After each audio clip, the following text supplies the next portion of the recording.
Also, the reconciliation bill, I am so ticked at Congress and the Republicans.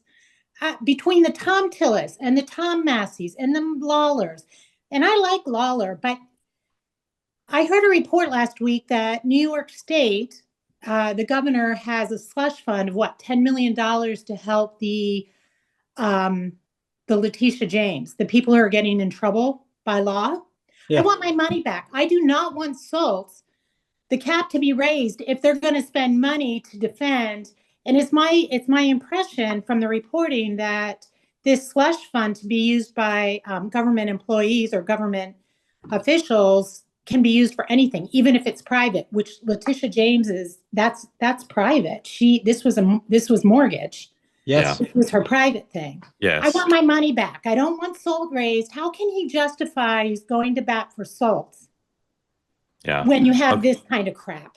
I agree with you. I'm so disappointed in so many of the senators in particular who love to go home and campaign. Josh Hawley coming out this over the weekend and saying that he wants to, it's like, guys, at some point we got the mantle to lead for a reason. And I'm embarrassed that some of these folks who love to go out and campaign about a deficit and threats that we face are the first ones to run to the microphone and crap on the deal. Shame on them. Shame on the Republicans that aren't part of the solution and are part of exactly the same thing that goes on every time, which is kick the can down the road more and more and more.